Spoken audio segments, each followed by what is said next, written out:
Everyone, कैसे हैं आप लोग। आई होप आप सभी अच्छे ही होंगे। तो आज हम आप लोग के लाए हैं मॉक टेस्ट 194 और ये इंग्लिश से संबंधित होंगे। आज हम इंग्लिश के प्रत्येक टॉपिक से एक एक प्रश्न को लेकर आए हैं जो आपके एग्जाम के लिए बहुत ही ज़्यादा इंपॉर्टेंट होंगे और इन सभी प्रश्नों को विथ कॉन्सेप्ट के साथ बताएंगे जिससे आपको समझने में आसानी हो। तो चलिए शुरू करते हैं आज के सेशन। पहला प्रश्न आप सभी के लिए है, choose the sentence with no spelling error. कौन सा सेंटेंस में है जो किसी भी तरह का एरर नहीं है, स्पेलिंग एरर, वो सेंटेंस को आपको चूज करना है, उसके बाद टिक लगाना है। तो हम पहले चारों सेंटेंस को देख लेते हैं, चारों ऑप्शन को, कौन सा ऑप्शन में स्पेलिंग जो है एरर किसी भी तरह का नहीं है। हम पहला सेंटेंस पढ़ते हैं, यू रिमाइंड। आप देख सकते हैं यहाँ रिमाइंड का स्पेलिंग ही गलत है। रिमाइंड का स्पेलिंग होता कैसे है, तो REMIND, रिमाइंड। रिमाइंड ऐसे होता है, लेकिन यहाँ पे दिया है REMIEND, जो कि देखिए हम पता कर लिए कि पहला ऑप्शन तो होगा नहीं क्योंकि यहाँ रिमाइंड का स्पेलिंग गलत था। इसी तरह से छांटिएगा प्रत्येक मतलब ऑप्शन को। आप पढ़ते हैं हम दूसरा ऑप्शन। दूसरा में दिया है यू रिमाइंड। यहाँ भी देखिए रिमाइंड का स्पेलिंग गलत है, यानी ये भी नहीं होगा। ठीक है, यानी रिमाइंड का स्पेलिंग गलत था, यहाँ समवन का स्पेलिंग गलत था, यहाँ समवन का सही था तो यहाँ रिमाइंड का गलत था, यानी हम देख लिए ए बी तो होगा नहीं। अब चलिए सी और डी में। सी में देख सकते हैं यू रिमाइंड, यानी यह रिमाइंड का स्पेलिंग सही है। मी ऑफ समवन, समवन का भी स्पेलिंग सही है। आई न्यू वंस, लेकिन यहाँ देखिए वंस का स्पेलिंग गलत है। वंस यानी एक बार होता कैसे, ONCE, वंस यानी एक बार, ऐसे होता वंस, लेकिन यहाँ पे दिया ONSE, जो कि यहाँ गलत हो जाएगा, यानी कि ऑप्शन सी भी गलत हो गया। बस आपका जो बच गया वही आंसर हो जाएगा। ऑप्शन डी बच गया, ये इसका आपका आंसर हो जाएगा ऑप्शन डी। देख लीजिए, इसमें किसी भी तरह का एरर नहीं मिलेगा आपको। You remind me of someone I new ones, यानी किसी भी तरह का एरर नहीं है, स्पेलिंग एरर इसमें, तो इसलिए इसका आंसर ऑप्शन डी हो गया। तो इसी तरह से आप प्रश्न पूछे जाते हैं, ये जो मतलब नया पैटर्न है, इसी तरह से पूछ देंगे, सेंटेंस दे देंगे, तब बताना आपको इसमें कौन सा है जिसमें स्पेलिंग एरर किसी भी तरह का नहीं है। तो हम देख लिए कि ऑप्शन डी में है जो सेंटेंस, उसमें किसी भी तरह का स्पेलिंग एरर नहीं है। आई होप आप ये प्रश्न को समझ गए होंगे। अब बढ़ते हैं अगले प्रश्न की ओर। प्रश्न है, select the correct meaning of the given one word substitute. ये जो दिया गया वन वर्ड सब्स्टिट्यूट दिया हुआ है, यानी कि अनेक शब्दों के बदले एक शब्द, इसी का आपको क्या बताना है, मीनिंग बताना, इसका होगा क्या।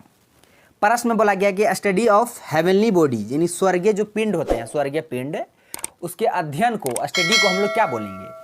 ऑप्शन में दिया है एस्ट्रोलॉजी। एस्ट्रोलॉजी नहीं होगा, ये मानव ग्रह इस सब का अध्ययन करने के लिए एस्ट्रोलॉजर होता है, तो ये होगा नहीं। डर्मेटोलॉजिस्ट पते हैं, त्वचा विशेषज्ञ होता है, त्वचा रोग के विशेषज्ञ उसे डर्मेटोलॉजिस्ट बोलते हैं। कार्डियोलॉजिस्ट ये हार्ट से संबंधित होते हैं, हृदय से संबंधित होते हैं, कार्डियोलॉजिस्ट। तो एस्ट्रोनॉमी बच गया, इसका आंसर ऑप्शन डी हो जाएगा। एस्ट्रोलॉजी नहीं मार दीजिएगा, आपका गलत हो जाएगा। एस्ट्रोनॉमी आपका आंसर होगा ऑप्शन डी। हेवनली बॉडी का जो स्टडी करता है स्वर्गीय पिंडों का, उसे हम लोग बोलते हैं एस्ट्रोनॉमी। नेक्स्ट है, choose the incorrectly spelled word. आपको बताना है कि कौन सा चार ऑप्शन में जो इनकरेक्ट है, गलत है, उसको आपको चयन करना है। ऑप्शन में दिया ब्लूम, उसके बाद ग्लोमी, साउट, ब्रूम। ब्रूम का मतलब होता है झाड़ू। ब्रूम का मतलब क्या होता है, झाड़ू, याद रखिएगा। ब्रूम का मतलब होता है झाड़ू, झाड़ू को अंग्रेजी में बोलते हैं ब्रूम। उसके बाद ग्लोमी मतलब होता है उदास। ग्लोमी में क्या होता है, उदास। अब ब्लूम का मतलब होता है क्या, खिलना, फूल का जो खिलना था, फूल खिलना, फूल भी बोल सकते हैं ब्लूम का मतलब। ग्लोमी उदास, ब्रूम झाड़ू। तो देखिए यहाँ पे जो SHOUT होना चाहिए, लेकिन यहाँ दिया है SHUOT, जो कि गलत है। साउट का स्पेलिंग यहाँ पे गलत है। ठीक है, इसका आंसर ऑप्शन सी हो जाएगा क्योंकि आपको गलत वर्ड ही चुनना था, इनकरेक्ट वर्ड। साउट का स्पेलिंग सही से होगा कैसे, तो यहाँ लिख देते हैं SHOUT, साउट।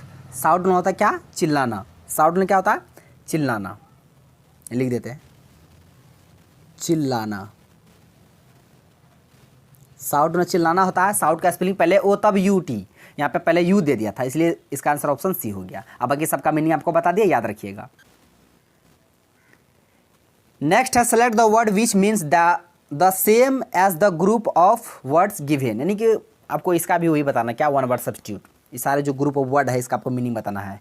A person who knows everything, एक व्यक्ति है जो सब कुछ जानता है, उसे हम लोग क्या बोलते हैं, हिंदी में हम लोग पढ़ते हैं अनेक शब्दों के बदले एक शब्द, जो सब कुछ जानता है उसे हम लोग बोलते हैं सर्वज्ञ, बोलते हैं ना, जो सब कुछ जानता है उसे बोलेंगे सर्वज्ञ। तो यहाँ देखिए ऑप्शन में दिया omni present, omni potent, ओमनीसाइंट, omnivorous. हाँ, तो आपको बताना है कि जो इंसान सब कुछ जानता है उसे हम लोग क्या बोलते हैं, सर्वज्ञ। वो हिंदी में हुआ। अब अंग्रेजी में आपको बताना है क्या होगा इसका आंसर। ऑप्शन में दिया तो ओमनी प्रेजेंट, उसके बाद दिया ओमनीपोटेंट। ओमनीपोटेंट में होता है सर्वशक्तिमान। क्या होता है? सर्वशक्तिमान। पावरफुल व्यक्ति जो होता है उसे बोलते हैं ओमनीपोटेंट। ओमनीसाइंट ये होगा सर्वज्ञ। ओमनीसाइंट यानी कि सर्वज्ञ। इसका आंसर ऑप्शन सी ही हो जाएगा। Omniscient, a person who knows everything, omniscient. उसका तो ओमनीवोरस का मतलब क्या होता है? सर्वाहारी, जो सब कुछ खाता है, सर्वाहारी। ओमनीवोरस सर्वभक्षी। और उसका तो ओमनी परजेंट क्या होता है? सर्वव्यापी होता है, जो चीज़ सब जगह उपस्थित होता है, परजेंट होता है। ओमनी परजेंट, सर्वव्यापी। तो चारों वर्ड का मीनिंग याद रखिएगा, चारों वर्ड बहुत बार एग्जाम में पूछा गया है। Omni present, omnipotent, ओमनीसाइंट, omnivorous. ठीक है, सबका मीनिंग बता दिए, तो इसका आंसर ऑप्शन सी हो गया। नेक्स्ट है select the most appropriate meaning of the underline idiom. ये जो यहाँ पे अंडरलाइन किया गया है, इस इडियम का आपको मीनिंग बताना है।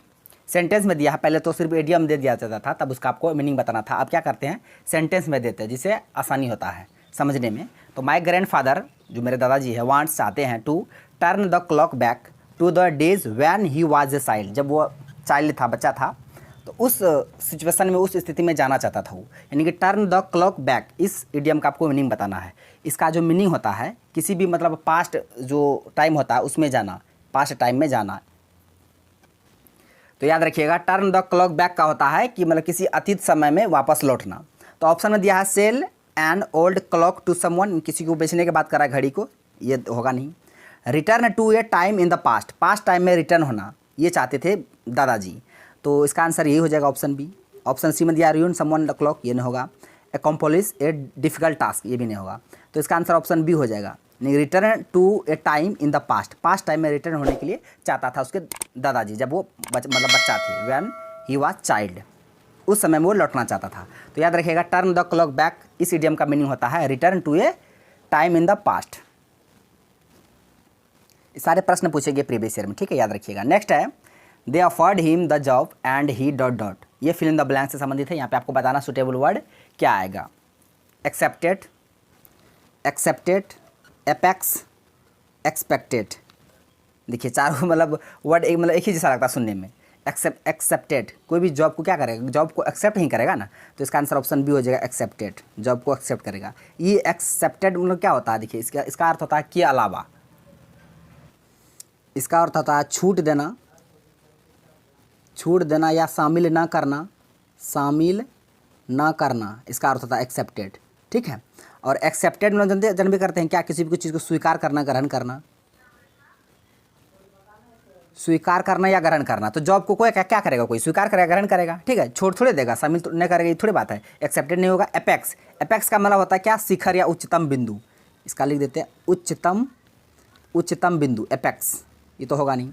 उसके बाद एक्सपेक्टेड, एक्सपेक्टेड ना, एक्सपेक्ट है, मुझे उससे एक्सपेक्ट है, यानी कि आशा है, उस पर आशा है, आशा करना, आशा, होप, उम्मीद, आशा करना, एक्सपेक्टेड करना, आशा करना। तो चारों वर्ड का मीनिंग बता दिए। एक्सेप्टेड होता है छूट देना, यानी कि शामिल ना करना, छोड़ देना। उसके बाद एक्सेप्टेड, क्योंकि जॉब को एक्सेप्ट करेगा, इसलिए इसका आंसर ऑप्शन बी हो गया।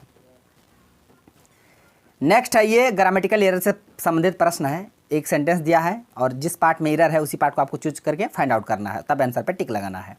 सेंटेंस दिया है कि the army marched fearless towards the enemy cantonment, cantonment. अब आपको बताना है कि इसमें एरर कहाँ पे है। The army marched fearless towards the enemy containment, इसका मतलब होता है छावनी। तो देखिए यहाँ पे जो मार्च, ये तो दो आर्मी सब्जेक्ट है। मार्च क्या है? ये वर्ब है। वर्ब को डिस्क्राइब कौन करता है? एडवर्ब करता है। वर्ब को डिस्क्राइब कौन करता है? एडवर्ब करता है। लेकिन यहाँ पे जो फियरलेस दिया है, फियरलेस, ये तो नाउन है। नाउन वर्ब को डिस्क्राइब नहीं करता है, वर्ब को एडवर्ब करता है। तो यहाँ पे फियरलेस नहीं होगा, यहाँ पे क्या होना चाहिए? फियरलेसली। क्या होना चाहिए? फियरलेसली। फियरलेसली क्या हो जाएगा? एडवर्ब हो जाएगा, उसमें एल जोड़ दीजिएगा तो वो एडवर्ब बन जाता है। तो फियरलेसली, FEARLESSLY, फियरलेसली। तो वर्ब को कौन डिस्क्राइब करता है? एडवर्ब, ना कि नाउन। तो ये फियरलेस या नाउन था, इसलिए इसी पार्ट में एरर है, बी वाला पार्ट में। तो इसका आंसर क्या हो जाएगा? ऑप्शन सी हो जाएगा। या मार्च्ड फियरलेस नहीं होगा, मार्च फियरलेसली हो जाएगा, एडवर्ब होगा। नेक्स्ट है select the opposite of the given word. यहाँ पे जो आपको अंडरलाइन किया गया है इनलार्ज, इसका आपको अपोजिट बताना, उल्टा बताना है। They enlarge the house by adding in east wing. Enlarge का मतलब होता है कि किसी चीज़ को बढ़ाना, इनलार्ज करना, बढ़ाना। उसका उल्टा आपको बताना। डेकोरेट होगा, सजाना, ये नहीं होगा। इंक्रीज, इसका भी अर्थ होता है बढ़ाना, इंक्रीज करना। यानी ये इसका सिनोनिम हो जाएगा, इनलार्ज का सिनोनिम हो जाएगा इंक्रीज्ड। उसके बाद डेट्रीमेंटल, ये वर्ड बहुत ज़्यादा इंपॉर्टेंट है, डेट्रीमेंटल। डेट्रीमेंटल का अर्थ होता है हानिकारक, क्या होता है हानिकारक, डेट्रीमेंटल हानिकारक। हार्मफुल भी होता है इसका सिनोनिम। तो इसका आंसर ऑप्शन सी हो जाएगा रेड्यूस। रेड्यूस मतलब किसी चीज़ को कम करना, एक तरफ आप बोल रहे हैं कि बढ़ा रहे हैं, इनलार्ज कर रहे हैं, तो दूसरा तरफ आप कम ही करेंगे ना, तो इनलार्ज का अपोजिट हो जाएगा रिड्यूस। इसका आंसर ऑप्शन सी हो जाएगा। नेक्स्ट है ये फिल इन द ब्लैंक से संबंधित है, आपको बताना है यहाँ पे मोस्ट यहाँ पे सुटेबल वर्ड कौन सा आएगा, यहाँ पे वो आपको बताना है। सेंटेंस में दिया वी ऑल नो, हम लोग सब जानते हैं, that it is dot dot to live without air and water, मतलब एयर और वाटर के बिना हम लोग नहीं जी सकते हैं, सब जानते हैं। तो यहाँ पे इमेच्योर नहीं होगा, इनडिफरेंट नहीं होगा, इनएडिक्वेट नहीं होगा, इम्पॉसिबल इसका आंसर होगा।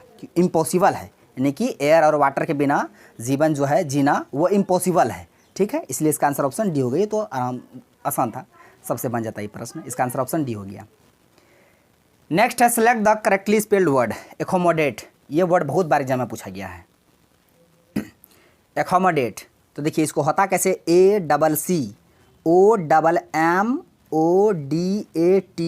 एकोमोडेट, एकोमोडेट ऐसे होता है। लेकिन यहाँ देखिए कैसे दिया हुआ, ACC तो दिया है, यहाँ डबल एम नहीं दिया, नहीं यहाँ ये वाला ऑप्शन डी नहीं होगा। ऑप्शन ए में दिया है ACO, नहीं डबल सी होना चाहिए, यहाँ एक ही सी दिया था, ये भी नहीं होगा। उसके बाद यहाँ पे सी में दिया है AKO नहीं होता, ACCO होता है, यानी ये भी ऑप्शन नहीं होगा। तो इसका आंसर ऑप्शन बी हो जाएगा एकोमोडेट, यानी कि ACCO डबल एम, यानी कि डबल सी भी होगा डबल एम भी होगा। इसी दोनों में कन्फ्यूज होता है, कहीं पे एक सी दे देगा, कहीं के एक एम दे देगा, तो 2 सी होता है 2 एम होता है, इसलिए इसका स्पेलिंग याद रखिएगा। इसका आंसर ऑप्शन बी हो गया। तो फ्रेंड्स आज का प्रश्न बस यहीं तक था। आई होप सारे प्रश्नों को विद कॉन्सेप्ट के साथ बता दिए। अगर वीडियो अच्छा लगा तो मेरा वीडियो को लाइक कीजिए तथा हमारा यूट्यूब चैनल कर दीजिए, सटा को सब्सक्राइब करें और बेल आइकन को भी हिट कर दीजिए ताकि हर एक लेटेस्ट वीडियो का नोटिफिकेशन तुरंत आप तक पहुंच जाए। थैंक्स फॉर वॉचिंग वीडियो, धन्यवाद। अब मिलते हैं नेक्स्ट वीडियो में नेक्स्ट टॉपिक के साथ, तब तक के लिए जय हिंद।